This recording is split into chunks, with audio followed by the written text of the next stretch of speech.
Bạn có tin được không? Một chiếc mũ bảo hiểm F1 hiện đại có giá dao động từ 15.000 cho đến 20.000 đô la Mỹ, nghĩa là xương xương khoảng nửa tỷ đồng tiền Việt. Với số tiền đó, chúng ta hoàn toàn có thể bước vào showroom và quất ngay một chiếc ô tô hạng A mới tinh về để mà vi vu phố phường.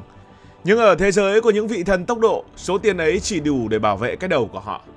Hãy tưởng tượng bạn đang cầm trên tay một vật thể nặng chỉ vỏn vẹn 1,25 kg, nhưng bên trong nó lại chứa đựng một sức mạnh kinh hoàng. Để chế tạo lớp vỏ thần thánh này, người ta phải sử dụng loại sợi carbon T800 siêu hạng. Nếu chúng ta tỉ mẩn đem từng sợi carbon nhỏ xíu bên trong chiếc mũ ra để nối lại với nhau, con số thu được sẽ khiến bạn đứng hình 16.000 km. Vâng, bạn không nghe nhầm đâu. Chiều dài của những sợi carbon đó đủ để quấn quanh gần nửa vòng trái đất. Sự đắt đỏ của nó còn đến từ những bài kiểm tra hành xác mà không một loại nồi cơm điện nào trên thế giới dám đối mặt. Chiếc mũ này được thiết kế để chịu được một ngọn lửa trực tiếp lên tới 800 độ C trong vòng 45 giây. Để các bạn dễ hình dung thì ở nhiệt độ này, chì đã tan chảy từ lâu và thép cũng bắt đầu không thể cứng nổi nữa. Bên trong chiếc mũ này, các tay đua vẫn phải đảm bảo việc được hít không khí trong lành. Chưa hết, nó còn có khả năng mình đồng ra sắt đến mức có thể chặn đứng một viên đạn hay những mảnh vỡ từ lốp xe văng ra ở vận tốc trên 300 km/h mà kính chắn gió vẫn không hề hấn gì. Đó không chỉ là bảo hộ, đó là một bộ giáp của tương lai được đúc kết từ hàng nghìn giờ nghiên cứu và chế tác thủ công tỉ mỉ đến từng mm.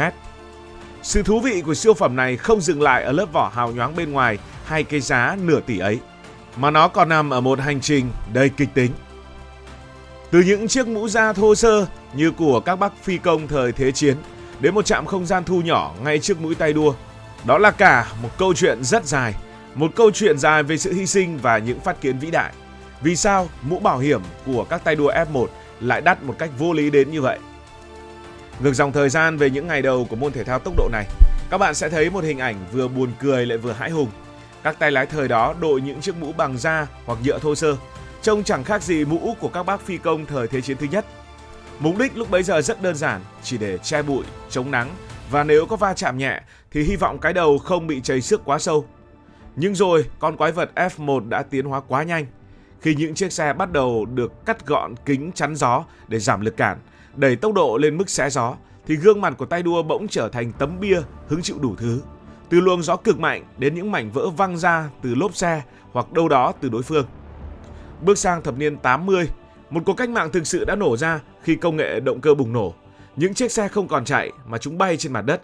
Lúc này, những chiếc mũ bảo hiểm nặng trịch tới 2 kg bắt đầu trở thành những gánh nặng nghìn cân. Hãy tưởng tượng khi xe vào cua với tốc độ cao, lực ly tâm sẽ khiến cái đầu nặng 2 kg đó trở nên nặng gấp 5 đến 6 lần bình thường. Các tay đua cứ thế mà vẹo cổ như chơi. Điều đó buộc các nhà sản xuất phải đi tìm một lời giải mới. Làm sao để mũ nhẹ như lông hồng nhưng lại cứng như kim cương. Và thế là sợi carbon, vật liệu của Chúa, đã xuất hiện và thay đổi hoàn toàn cuộc chơi, biến chiếc mũ thành một thiết bị an toàn cao nhất cả về nghĩa đen lẫn nghĩa bóng. Nói về độ bền của mũ F1 hiện đại, chúng ta không thể không nhắc đến cấu tạo từ 17 lớp polymer và sợi carbon T800 siêu hạng. Hãy nói như thế này để dễ hình dung. Mỗi một sợi carbon nhỏ xíu như sợi tóc mà các bạn thấy, thực chất lại được bện lại từ hơn 12.000 sợi nhỏ hơn. Những sợi này mỏng hơn tóc người nhưng sức chịu lực thì kinh hoàng.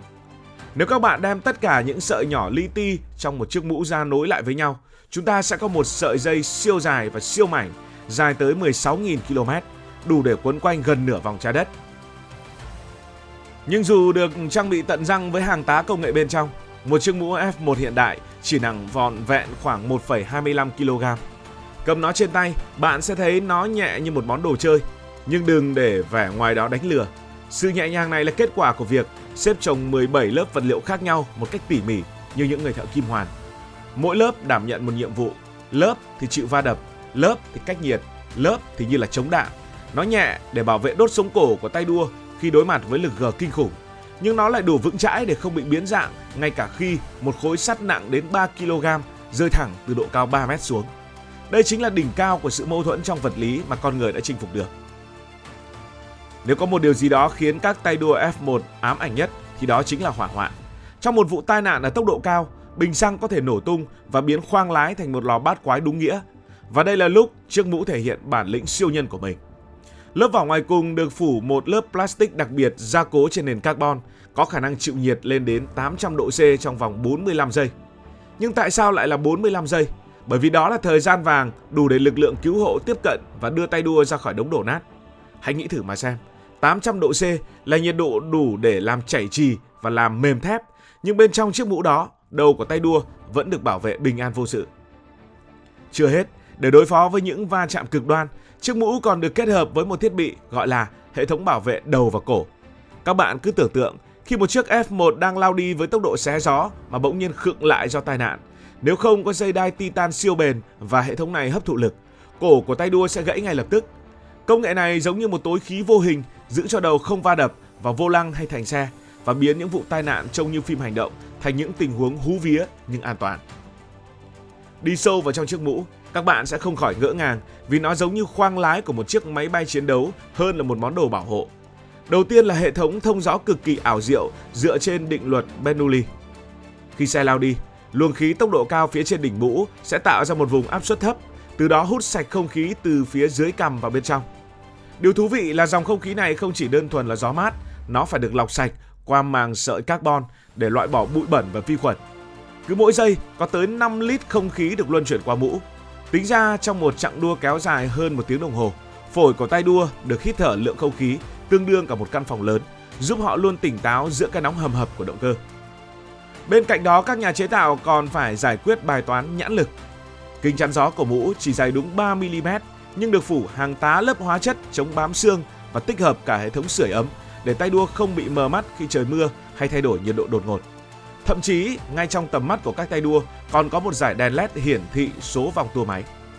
Bạn biết đấy, ở tốc độ xé gió, làm gì có thời gian mà cúi xuống nhìn bảng điều khiển ở trên vô lăng. Chỉ cần một cái liếc nhẹ, những bóng đèn xanh đỏ ngay trong mũ sẽ báo cho tay đua biết khi nào cần phải sang số. Tất cả những thứ đó được vận hành bởi một cục pin tí hon nằm ngay trên đỉnh mũ, được tích hợp tinh vi đến mức tay đua chẳng hề cảm nhận được sự tồn tại của nó. Có một điều mà ít người để ý, đó là âm thanh. Bạn từng nghe tiếng động cơ F1 qua TV và thấy nó phấn khích. Nhưng nếu ngồi sát cái động cơ gầm rú đó suốt cả giờ đồng hồ, tai người bình thường chắc chắn sẽ bị tổn thương vĩnh viễn.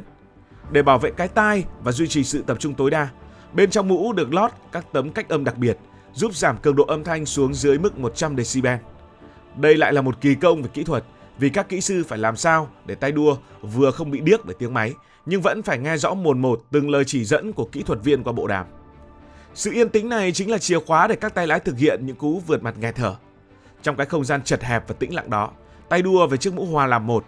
Và để đạt được sự hoàn hảo này, mỗi chiếc mũ đều là hàng thừa. Các kỹ sư sẽ quét 3D toàn bộ đầu của tay đua, sau đó đúc khuôn và xếp từng lớp vật liệu sao cho vừa vặn đến từng mm. Nó không được quá lỏng để không bị rung lắc, cũng không được quá chặt để gây đau đầu. Quá trình chế tác này tỉ mỉ đến mức người ta ví von các kỹ sư tạo hình mũ như những nghệ nhân ướp xác thời cổ đại, chăm chút cho từng đường cong, từng kẽ hở để tạo ra một lớp da thứ hai hoàn hảo nhất cho người lái. Cuối cùng, chiếc mũ bảo hiểm không chỉ là thiết bị an toàn mà nó còn là linh hồn và là nơi thể hiện cá tính duy nhất của tay đua. Trên một chiếc xe được bao phủ bởi logo nhà tài trợ và màu sắc của đội đua, thì cái mũ là mảnh đất riêng để các tay lái khẳng định cái tôi của mình. Và bây giờ, chắc chắn các bạn đang thắc mắc, thế rốt cuộc cái nồi cơm điện này đáng giá bao nhiêu? Câu trả lời như đã nói từ đầu, một chiếc mũ F1 hoàn chỉnh có giá dao động từ 15.000 cho đến 20.000 đô la Mỹ, tức là khoảng 4 đến 500 triệu đồng tiền Việt. Với số tiền đó, bạn đã có thể mua một chiếc ô tô mới tinh ở Việt Nam. Nhưng hãy nhớ rằng, đây là cái giá để bảo vệ bộ não, bảo vệ cái đầu của những vận động viên đắt giá nhất hành tinh, là tinh hoa của hàng nghìn giờ nghiên cứu và là ranh giới giữa sự sống và cái chết ở tốc độ khủng khiếp. Khi nhìn vào chiếc mũ đó, chúng ta không chỉ thấy một món đồ bảo hộ mà thấy cả một nền văn minh công nghiệp đang bao bọc lấy con người. Nói tóm lại, chiếc mũ bảo hiểm F1 chính là biểu tượng cho khát vọng chinh phục giới hạn của nhân loại. Nó cho thấy khi con người dám lao đi với tốc độ điên rồ, chúng ta cũng đủ thông minh để tạo ra những bộ giáp không thể xuyên phá. Nếu thấy câu chuyện thú vị, hãy nhấn nút like và đăng ký kênh. Hẹn gặp lại trong những video tới.